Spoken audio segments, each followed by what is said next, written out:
Israel पर फिलिस्तीनी आतंकी संगठन हमास के हमले के बाद दोनों पक्षों के बीच खूनी तांडव शुरू हो गया है। चारों तरफ लाशें ही लाशें दिख रही है। वह इजरायली सेना का इस बीच बड़ा बयान सामने आया है। देखिए रिपोर्ट।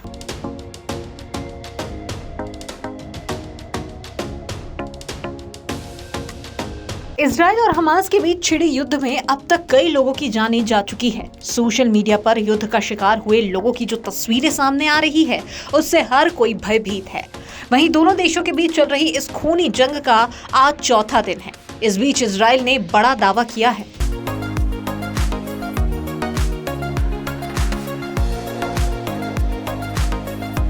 दरअसल हमास के आतंकी हमलों के बाद इजराइल की गाजा में बमबारी जारी है। हर दिन हजारों टन बारूद के बम गाजा में हमास आतंकियों के ठिकाने पर इजराइल के विमान गिरा रहे हैं।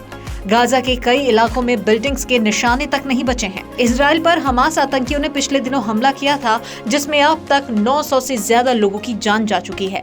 इजराइल में 2000 से ज्यादा लोग घायल हैं। अब इजरायली मीडिया ने दावा किया है कि उसने अपना बदला 72 घंटों के भीतर ले लिया है। इजराइल ने कहा है कि उनके देश के एयरफोर्स विमानों ने गाजा में हमास के 1500 आतंकियों को मार गिराया।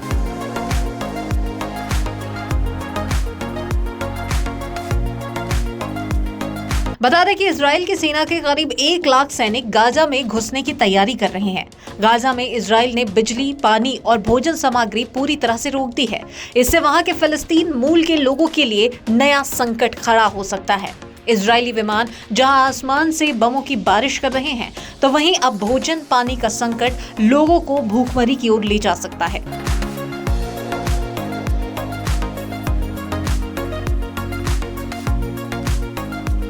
वहीं इजराइल के पीएम बेंजामिन नेतन्याहू ने साफ कह दिया है कि वो मध्य पूर्व इलाके और गाजा की तस्वीर पूरी तरह से बदल कर रख देंगे। नेतन्याहू ने अपने ताजा बयान में कहा कि जंग की शुरुआत हमास ने की, लेकिन इजराइल इसे खत्म करेगा। इससे साफ है कि गाजा और हमास के अन्य इलाकों में इजराइल बड़े पैमाने की सैनिक कार्रवाई करने जा रहा है।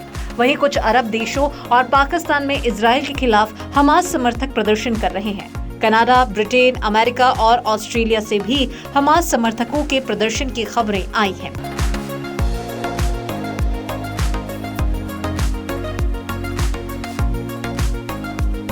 बता दें कि इजराइल के 130 के करीब लोगों को हमास ने बंधक बनाया हुआ है। हमास ने सोमवार को धमकी दी थी कि अगर गाजा में आम लोगों पर बमबारी हुई तो वो एक-एक कर इजराइल के बंधकों की हत्या करना शुरू कर देगा। हमास की इस धमकी के बाद भी इजराइल के विमान लगातार गाजा पर बम गिरा रहे हैं। साफ है कि इजराइल किसी भी तरह हमास की धमकी में नहीं आने वाला है। उधर उत्तर में लेबनान स्थित आतंकी संगठन हिजबुल्लाह को इजराइल ने फ्रांस के जरिए संदेश भेज दिया है कि अगर उसने हमले की कोशिश की तो इस बार लेबनान और सीरिया को इजराइल के कोप का सीधा सामना करना पड़ेगा। तो कुल मिलाकर दोनों ही देशों के बीच हालात बेहद तनावपूर्ण बने हुए हैं। सभी सिर्फ यही प्रार्थना कर रहे हैं कि कब यहां पर शांति बहाल हो सके, लेकिन लगातार दोनों देशों के बीच जो जंग छिड़ी है, इससे कई लोगों की जिंदगी तबाह हो रही है और यहां रह रहे लोग दहशत के साए में जीने को मजबूर हैं।